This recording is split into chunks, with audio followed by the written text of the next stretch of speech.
Assalamualaikum warahmatullahi wabarakatuh. Ia mengira Islam itu sesat, tapi seorang bocah mengubah segalanya. Di sebuah gereja tua di Inggris, Suster Anna berdiri di mimbar dengan kebencian yang membara. Ia siap melakukan sesuatu yang mengejutkan, membakar Al-Quran di hadapan jemaatnya. Namun, tepat saat api hampir menyala, pintu gereja terbuka. Seorang bocah kecil bernama Hussein melangkah masuk, menggenggam Al-Quran dengan tangan kecilnya. Dengan keberanian yang tak terduga, ia menatap Suster Anna dan berkata, "Apakah kau pernah membaca sebelum membenci?" Kata-kata itu mengguncang hati Suster Anna. Apa yang terjadi selanjutnya akan mengubah hidupnya selamanya. Bagaimana bisa seorang biarawati yang membenci Islam justru menemukan cahaya dalam kitab yang ingin ia hancurkan? Sebuah kisah yang menyentuh hati, penuh air mata, dan mengajarkan bahwa kebenaran bisa datang dari siapa saja, bahkan dari seorang anak kecil. Saksikan perjalanan luar biasa ini hingga akhir, karena mungkin ini bukan sekadar kisah, tapi juga panggilan bagi hatimu.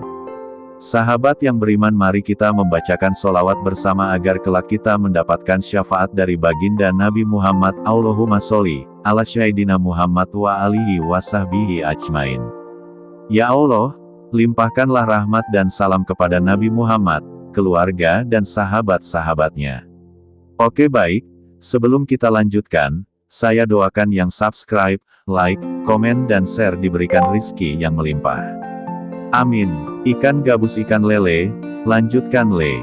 Di sebuah gereja tua di Inggris, di antara pilar-pilar batu yang telah berdiri ratusan tahun, Suster Anna berdiri di atas mimbar dengan wajah penuh ketegasan. Jemaat yang memenuhi bangku-bangku kayu memperhatikan dengan saksama, meresapi setiap kata yang keluar dari bibirnya. Tangannya yang keriput menggenggam sebuah kitab suci dengan erat, namun itu bukan Alkitab, melainkan Al-Quran. Matanya yang tajam memancarkan api kebencian yang telah ia pupuk selama puluhan tahun. Ini adalah kitab yang membawa kegelapan, suaranya menggema di antara dinding-dinding batu yang sakral, dan kita harus menolaknya. Bisik-bisik mulai terdengar di antara jemaat. Sebagian besar mengangguk setuju, tetapi ada pula yang tampak ragu. Seorang pria tua di barisan depan mengernyitkan dahi, sementara seorang wanita muda menggigit bibirnya, seakan mempertanyakan kebenaran kata-kata sang biarawati. Namun, Suster Anna tak peduli. Baginya, Islam adalah ancaman, sesuatu yang harus dimusnahkan sebelum menyebar lebih jauh. Hari ini, lanjutnya dengan suara bergetar, kita akan menyaksikan bagaimana dusta ini dibakar, dihancurkan, agar tak lagi meracuni siapapun. Dengan tangan gemetar, ia merogoh sakunya dan mengeluarkan sebuah kotak korek api. Jemaat menahan napas, beberapa mulai berbisik gelisah. Api kecil berkobar dari ujung batang korek yang baru saja ia nyalakan. Tatapan Suster Anna tak lepas dari kitab di tangannya, seakan ia sedang menghadapi musuh yang paling dibencinya. Satu sentuhan saja, dan kitab itu akan menjadi abu.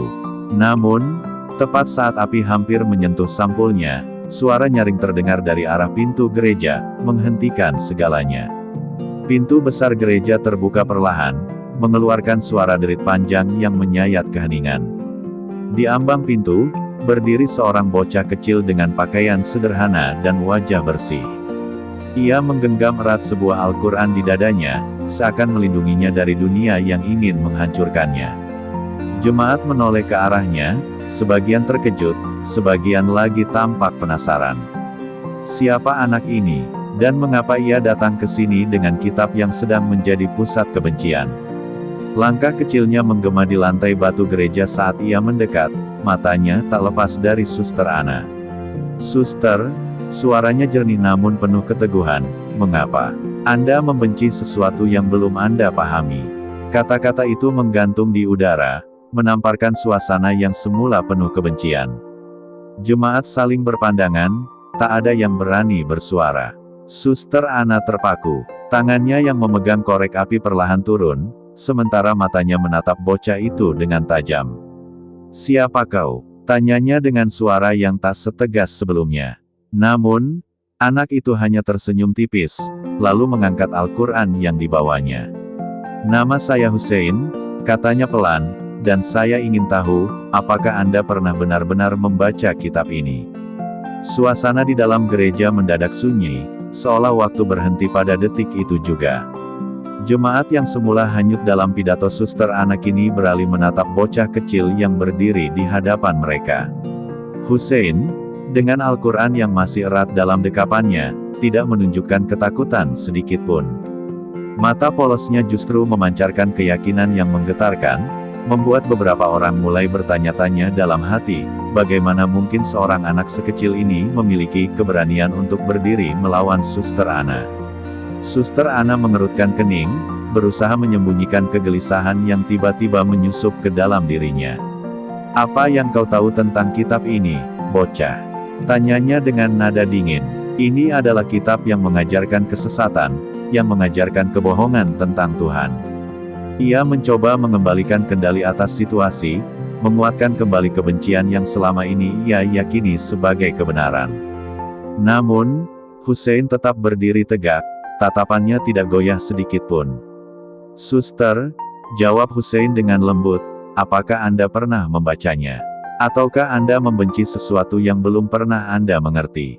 Pertanyaan itu jatuh seperti batu besar di dalam hati Suster Ana.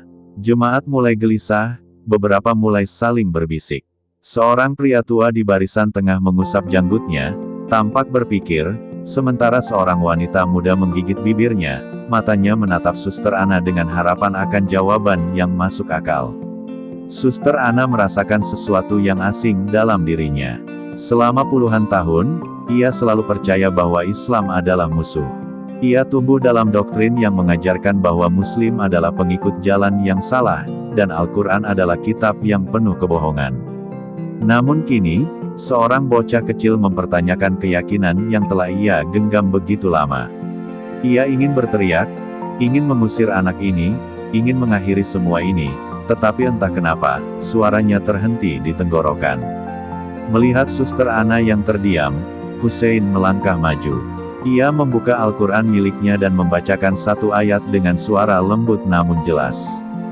"Dan ingatlah ketika para malaikat berkata, 'Wahai Maryam, sesungguhnya Allah telah memilihmu, menyucikanmu, dan melebihkanmu atas semua wanita di dunia.'" Al-Quran Surat Ali Imran ayat 42. Suara Hussein menggema di seluruh gereja, menghantam setiap hati yang mendengarnya. Beberapa jemaat menahan napas, terkejut mendengar bagaimana Al-Quran justru mengagungkan sosok yang begitu mereka hormati, Maryam, Ibu Yesus. Suster Ana menatap bocah itu dengan mata melebar. Ia mengenali ayat yang dibacakan Hussein, tetapi ia tidak percaya bahwa itu berasal dari kitab yang selama ini ia benci. Dadanya terasa sesak, seolah ada sesuatu yang mengguncang keyakinannya. Jemaat mulai bertanya-tanya dalam hati, mungkinkah mereka telah salah menilai? Mungkinkah kebencian mereka selama ini didasarkan pada kesalahpahaman? Hussein menutup Al-Qurannya dengan lembut. Ia menatap Suster Ana dengan penuh harapan. "Suster," katanya pelan, "jika kitab ini mengajarkan kebencian, mengapa ia mengajarkan kita untuk menghormati Yesus dan ibunya?" Pertanyaan itu bagaikan petir yang menyambar hati Suster Ana. Jemaat menunggu jawabannya, namun untuk pertama kalinya dalam hidupnya, Suster Ana tidak tahu harus berkata apa. Di atas mimbar, Suster Ana masih terpaku. Jemaat di dalam gereja pun tak bergerak, menanti jawaban yang tak kunjung keluar dari bibirnya. Hussein, bocah kecil dengan Al-Quran dalam genggamannya, tetap berdiri tegap, menatap lurus ke arah biarawati yang selama ini dikenal sebagai sosok penuh keyakinan. Namun kini, sorot mata Suster Ana penuh kebingungan. Kata-kata Hussein menggema di pikirannya, mengguncang sesuatu yang selama ini ia percayai sebagai kebenaran mutlak. Ia mencoba menguatkan dirinya, menarik napas panjang sebelum berkata, "Itu hanyalah tipu daya. Islam selalu berusaha mengambil bagian dari ajaran kita, mengubahnya agar tampak seolah-olah mereka benar." Suaranya terdengar bergetar, tidak setegas sebelumnya. Ia ingin meyakinkan jemaat, tetapi lebih dari itu, ia ingin meyakinkan dirinya sendiri. Namun, keraguan telah mulai menyusup dalam hatinya, bagaikan retakan kecil pada kaca yang perlahan melebar. Hussein tidak mundur. Dengan suara lembut, Ia membuka kembali Al-Quran dan melanjutkan, dan kami telah menjadikan putra Maryam dan ibunya sebagai tanda kebesaran, dan kami melindungi mereka di tempat yang tinggi, yang memiliki ketenangan dan sumber air. Al-Quran Surat Al-Mukminun ayat 50. Ayat itu kembali menghantam kesadaran Suster Ana.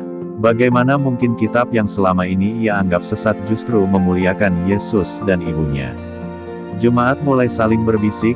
Beberapa dari mereka tampak semakin ragu dengan kebencian yang selama ini diajarkan kepada mereka. Seorang pria tua yang duduk di barisan depan tiba-tiba angkat bicara. "Suster, jika Islam memang seburuk yang kau katakan, mengapa mereka menghormati Yesus dan Maryam?" Suaranya tenang, tetapi tajam. Beberapa jemaat mengangguk, seolah pertanyaan itu juga terlintas dalam benak mereka. Suster Ana mengepalkan tangannya, berusaha mencari jawaban yang bisa membungkam keraguan yang mulai tumbuh di dalam gereja tua itu. Tiba-tiba, ingatan masa lalu menyeruak dalam pikirannya. Bertahun-tahun lalu, saat masih muda, ia pernah memiliki seorang teman bernama Aisyah, seorang muslimah yang lembut dan penuh kasih. Namun, karena doktrin yang ia yakini, ia menjauhi Aisyah dan menutup telinganya dari setiap penjelasan tentang Islam. Kini, kata-kata Hussein membangkitkan kembali kenangan itu, seolah Tuhan sedang mengingatkannya pada sesuatu yang telah lama ia lupakan. Jemaat menunggu, namun Suster Ana masih terdiam. Hatinya berperang dengan keyakinan yang selama ini ia junjung tinggi. Ia ingin menolak, ingin menyangkal, ingin mengusir bocah kecil ini agar keraguannya tidak semakin besar. Tetapi semakin ia mencoba melawan, semakin dalam keraguan itu menggali ke dalam dirinya. Untuk pertama kalinya dalam hidupnya, ia merasakan ketakutan, bukan terhadap Islam, tetapi terhadap kemungkinan bahwa ia telah salah selama ini. Hussein melihat perubahan di wajah Suster Ana, lalu berkata dengan lembut, "Kebenaran tidak akan menyakiti siapapun, Suster. Ia hanya akan membebaskan." Kata-kata itu menusuk jauh ke dalam hati Suster Ana, membuatnya menutup matanya sejenak. Ia tahu, hatinya tak lagi sama seperti sebelumnya. Retakan kecil dalam keyakinannya kini mulai melebar, dan ia tak bisa menghindarinya. Suster Ana melangkah mundur, jemarinya yang keriput mencengkeram mimbar dengan erat. Di hadapannya, jemaat menunggu dengan tatapan penuh tanda tanya, sementara bocah kecil bernama Hussein masih berdiri tegak dengan Al-Quran dalam dekapannya. Keheningan memenuhi gereja tua itu, hanya terdengar suara napas yang tertahan. Suster Ana ingin berbicara, ingin membantah, ingin menegaskan kembali bahwa dirinya tidak salah, tetapi setiap kata yang ingin ia ucapkan terasa tertahan di tenggorokan. Hatinya bergejolak hebat. Selama puluhan tahun, ia meyakini bahwa Islam adalah ancaman, sesuatu yang harus dilawan dengan segenap kekuatan. Namun, kini ia melihat sesuatu yang berbeda, seorang bocah kecil yang tidak menunjukkan amarah, tidak membalas kebencian dengan kebencian, melainkan dengan kelembutan dan kebenaran. Jika Islam benar-benar agama penuh kebencian seperti yang ia yakini, mengapa Hussein tidak marah padanya? Mengapa justru dirinya yang merasa ketakutan? Tiba-tiba, seorang wanita muda di antara jemaat mengangkat tangan dan berbicara, "Suster Ana, saya ingin tahu, apakah benar Islam juga mempercayai Tuhan yang sama dengan kita?"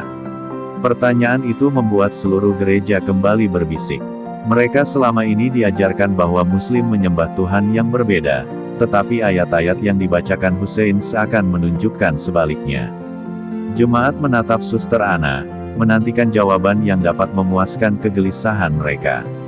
Suster Ana menelan ludah, berusaha menguasai dirinya. Mereka menyebutnya Allah, katanya dengan suara yang tidak setegas biasanya. Tetapi itu bukan Tuhan yang sama dengan yang kita sembah. Namun, suaranya terdengar ragu, bahkan bagi dirinya sendiri. Ia teringat kembali pada percakapan ia dengan Aisyah bertahun-tahun yang lalu. Sahabat lamanya itu pernah berkata bahwa Allah adalah Tuhan yang sama yang diimani oleh Nabi Ibrahim, Musa, dan Yesus. Saat itu, ia menolak mentah-mentah penjelasan tersebut. Tapi kini, kata-kata Aisyah dan ayat-ayat yang dibacakan Hussein mulai membentuk kepingan-kepingan kebenaran di pikirannya. Hussein menatapnya dengan penuh kelembutan. Suster, dalam Al-Quran, Allah disebut sebagai Tuhan yang Maha Pengasih dan Maha Penyayang. Sama seperti Tuhan yang diajarkan oleh Yesus. Bahkan, Yesus disebut sebagai salah satu nabi yang paling mulia dalam Islam. Bagaimana mungkin kami menyembah Tuhan yang berbeda jika ajarannya sama? Pertanyaan itu membuat hati Suster Ana semakin goyah. Jemaat pun mulai terlihat semakin gelisah. Apakah selama ini mereka telah salah memahami? Apakah selama ini mereka diajarkan sesuatu yang keliru? Suster Ana merasakan dadanya semakin sesak. Ia ingin menepis semua ini, ingin tetap berpegang pada keyakinannya. Namun, ia tak bisa membohongi dirinya sendiri. Kata-kata Hussein terus bergema di dalam pikirannya, membuat benteng kebencian yang selama ini ia bangun perlahan-lahan mulai runtuh. Ia mengalihkan pandangannya ke jemaat yang menunggu jawaban, lalu kembali menatap bocah kecil di hadapannya. "Hussein," katanya dengan suara yang lebih tenang dari sebelumnya, "jika memang benar Tuhan yang kau sembah adalah Tuhan yang sama dengan yang kami sembah, lalu mengapa begitu banyak kebencian di antara kita?" Pertanyaan itu membuat seluruh gereja terdiam.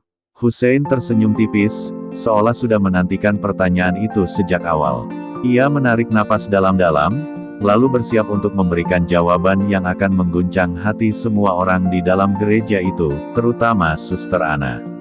Hussein menatap dalam-dalam ke mata Suster Ana, seolah ingin meyakinkannya bahwa ia tidak sedang berbohong. Gereja masih diliputi keheningan, setiap jemaat menunggu jawaban bocah kecil itu dengan penuh rasa ingin tahu. Setelah menarik napas panjang, Hussein berkata, "Suster, kebencian itu bukan berasal dari Tuhan. Kebencian datang dari manusia, dari hati yang menolak memahami."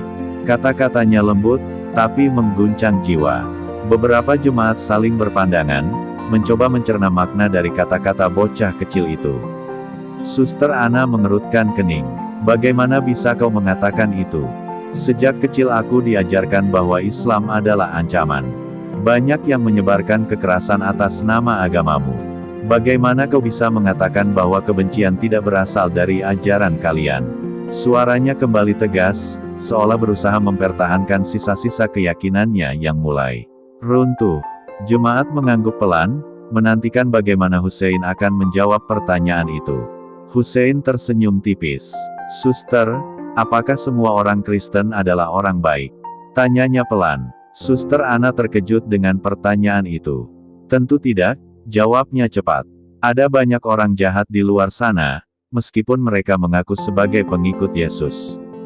Hussein mengangguk. "Begitu pula dengan Muslim, Suster. Ada yang baik dan ada yang jahat. Tapi itu bukan berarti Islam mengajarkan kebencian, sama seperti Kristen tidak mengajarkan kejahatan. Kebencian datang dari manusia, bukan dari agama." Suasana gereja semakin hening. Kata-kata Hussein menusuk banyak hati yang hadir di sana. Beberapa jemaat tampak termenung, merenungkan kembali pandangan mereka selama ini. Suster Ana mulai merasa dadanya semakin berat, seperti ada sesuatu yang menekan hatinya. Ia ingin menyangkal, ingin tetap meyakini bahwa Islam adalah ancaman, tetapi kata-kata bocah itu begitu masuk akal. Jika Islam tidak mengajarkan kebencian, lalu mengapa ada begitu banyak perang yang terjadi atas nama agamamu? Tanya Suster Ana, masih mencoba mempertahankan keyakinannya. Hussein tidak langsung menjawab. Ia membuka kembali Al-Quran dan membacakan ayat, "Barang siapa membunuh seorang manusia bukan karena orang itu membunuh orang lain atau berbuat kerusakan di muka bumi, maka seakan-akan ia telah membunuh seluruh manusia." Al-Quran, Surat Al-Maidah ayat 32. Suara Hussein menggema di gereja, membuat beberapa jemaat menutup mulut mereka karena terkejut. Suster Ana membeku. Ia tak menyangka bahwa kitab yang selama ini ia benci justru mengajarkan bahwa membunuh satu orang tanpa alasan yang benar sama dengan membunuh seluruh manusia. Ia merasa pandangannya mulai kabur, bukan karena kemarahan, tetapi karena ada sesuatu yang mulai tumbuh dalam dirinya, keraguan terhadap kebencian yang selama ini ia genggam erat. Jemaat mulai bergumam, sebagian dari mereka terlihat tersentuh, sementara yang lain masih terjebak dalam kebingungan. Suster Ana menghela napas panjang, tangannya mencengkeram tepi mimbar dengan erat. Untuk pertama kalinya dalam hidupnya, ia mulai mempertanyakan apakah kebenciannya terhadap Islam benar-benar berasal dari kebenaran, atau hanya dari ketidaktahuannya selama ini. Hussein tetap berdiri tegak di hadapannya, menunggu apakah cahaya kebenaran itu akhirnya mulai menyusup ke dalam hati sang biarawati. Suster Ana berdiri terpaku di mimbar, tubuhnya terasa lemas. Jemaat masih menunggu, sebagian mulai mempertanyakan keyakinan yang selama ini mereka genggam erat. Di hadapannya, Hussein tetap berdiri dengan tenang, matanya memancarkan ketulusan yang tak tergoyahkan. Kata-katanya barusan terus berputar dalam benak Suster Ana, benarkah ia telah membenci sesuatu yang tak pernah benar-benar ia pahami? Hatinya bergetar. Seumur hidup, ia meyakini bahwa hanya satu jalan menuju Tuhan. Namun kini, ayat-ayat yang dibacakan Hussein justru membawanya ke dalam perenungan mendalam. Ia teringat kembali saat muda, ketika ia begitu haus akan kebenaran, mencari jawaban dalam doa-doanya setiap malam. Namun, di tengah perjalanan, ia mulai melihat Islam sebagai ancaman, bukan sebagai sesuatu yang harus dipelajari. Hussein, suaranya sedikit bergetar, jika Islam mengajarkan kedamaian, mengapa begitu banyak yang membenci agama kalian? Jemaat menatap bocah kecil itu, menunggu jawabannya. Hussein menarik napas dalam. Karena kebencian lebih mudah disebarkan daripada kebenaran, suster. Orang-orang takut pada apa yang tidak mereka pahami. Dan ketika mereka diberi cerita yang salah, mereka memilih untuk mempercayainya tanpa pernah mencari tahu sendiri. Kata-kata itu menghantam hati Suster Ana dengan keras. Ia sadar bahwa selama ini ia hanya mendengar satu sisi cerita. Ia tidak pernah benar-benar membaca Al-Quran, tidak pernah bertanya langsung pada seorang Muslim, tidak pernah mencoba memahami. Ia hanya menerima dan menyebarkan kebencian yang diwariskan kepadanya. Dan kini, semua yang ia yakini perlahan mulai runtuh. Tiba-tiba, seorang pria parubaya dari barisan jemaat berdiri. Suster Ana, katanya, suaranya penuh keraguan, aku ingin tahu, apakah mungkin kita selama ini telah salah? Beberapa jemaat lain mengangguk, kebingungan tergambar jelas di wajah mereka. Suasana gereja yang tadinya dipenuhi dengan kebencian kini berubah menjadi ruang penuh pertanyaan. Suster Ana tidak langsung menjawab. Ia menunduk, menatap jemarinya yang bergetar di atas mimbar. Ia selalu menjadi sosok yang tegas, yang memberi jawaban tanpa ragu. Namun kali ini, untuk pertama kalinya, ia tidak memiliki jawaban. Yang ia miliki hanyalah ketakutan, ketakutan bahwa ia mungkin telah salah selama ini. Hussein melangkah mendekat, suaranya lembut namun penuh keyakinan. Tidak ada yang salah dalam mencari kebenaran, suster. Tuhan selalu membuka pintu bagi mereka yang ingin menemukannya. Air mata mulai menggenang di pelupuk mata Suster Ana. Ia mengangkat kepalanya, menatap jemaat yang masih menunggu jawaban. Dalam hatinya, ia tahu, perjalanannya belum berakhir, ia baru saja memulainya. Suster Ana berdiri di hadapan jemaatnya, napasnya terasa berat. Hatinya masih bergejolak, tetapi ada sesuatu yang berbeda kali ini. Tidak ada lagi kobaran kebencian yang menghanguskan, hanya ada keheningan yang menuntunnya ke dalam perenungan mendalam. Ia menatap Hussein, bocah kecil yang telah mengguncang dunianya dengan kata-kata sederhana namun penuh makna. Jemaat menunggu. Sebagian besar dari mereka terlihat gelisah. Beberapa wajah menunjukkan kebingungan, sementara yang lain menampakkan ketakutan yang sama seperti yang dirasakan Suster Ana. Suster, apa yang harus kita lakukan? Suara seorang wanita memecah keheningan. Pertanyaan itu menggantung di udara, seakan menuntut jawaban yang bahkan Suster Ana sendiri belum tahu. Ia mengalihkan pandangannya ke salib besar yang tergantung di dinding gereja. Selama ini, ia berpikir bahwa hanya ada satu jalan menuju Tuhan. Namun, apa yang baru saja ia dengar dari Hussein telah membuka celah dalam keyakinannya. Tuhan yang ia sembah ternyata sama dengan yang dipuja oleh anak kecil ini. Bagaimana mungkin ia bisa membenci seseorang yang berjalan di jalan yang sama, hanya dengan nama yang berbeda? Lambat laun, air mata menggenang di pelupuk matanya. Aku tidak tahu, katanya jujur. Aku menghabiskan hidupku dengan membenci sesuatu yang bahkan belum pernah aku coba pahami. Suaranya terdengar lirih, tetapi cukup untuk mengguncang hati jemaat. Beberapa dari mereka mulai menangis, seolah baru menyadari bahwa mereka telah menghabiskan bertahun-tahun dalam kesalahpahaman yang sama. Hussein tersenyum lembut. "Suster, Tuhan selalu menerima mereka yang ingin kembali padanya. Tidak ada kata terlambat untuk mencari kebenaran." Kata-katanya begitu sederhana, namun terasa begitu dalam. Suster Ana menatapnya, dan untuk pertama kalinya, ia melihat sesuatu yang belum pernah ia rasakan sebelumnya, kedamaian. Dengan tangan gemetar, ia melangkah turun dari mimbar dan berlutut di hadapan bocah kecil itu. Air matanya jatuh tanpa bisa ia tahan lagi.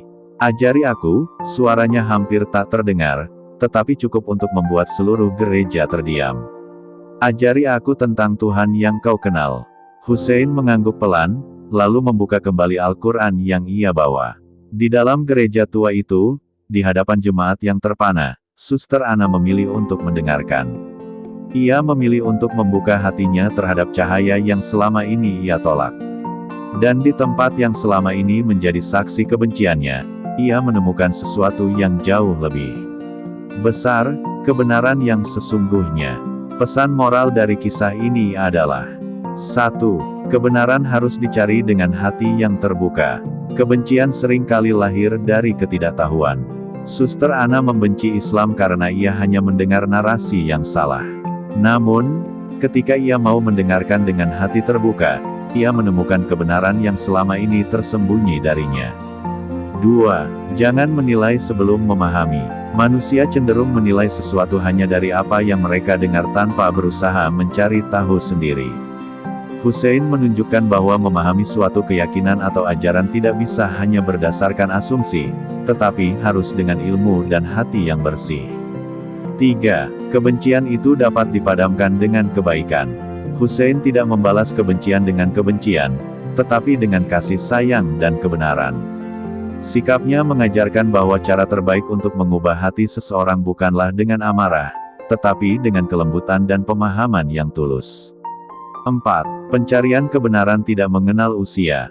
Suster Ana telah menghabiskan puluhan tahun dalam keyakinan yang salah, tetapi pada akhirnya ia tetap diberi kesempatan untuk menemukan kebenaran. Ini mengajarkan bahwa tidak ada kata terlambat untuk belajar dan mencari jalan yang benar. 5. Kebenaran bisa datang dari siapa saja. Tuhan bisa mengirimkan cahayanya melalui siapapun, bahkan melalui seorang anak kecil seperti Hussein. Kita harus selalu siap menerima pelajaran, bahkan dari orang yang mungkin kita anggap tidak lebih tahu dari kita. 6. Kasih sayang dan kebenaran akan selalu menang. Meskipun awalnya gereja dipenuhi kebencian, kata-kata penuh kasih dari seorang bocah kecil berhasil mengubah suasana. Ini menunjukkan bahwa cinta dan kebenaran akan selalu lebih kuat daripada kebencian dan prasangka. 7. Keberanian untuk mengakui kesalahan adalah awal perubahan. Suster Ana akhirnya berani mengakui bahwa ia telah salah selama ini. Mengakui kesalahan bukanlah kelemahan, tetapi justru awal dari perubahan menuju kebaikan. Kisah ini mengajarkan bahwa dimanapun kita berada, jika kita mencari dengan tulus, Tuhan akan selalu membimbing kita menuju cahayanya. Syukron kasiron sahabat Cerbol Story yang sudah menonton sampai akhir, jangan lewatkan kisah-kisah inspiratif lainnya. Wassalamualaikum warahmatullahi wabarakatuh.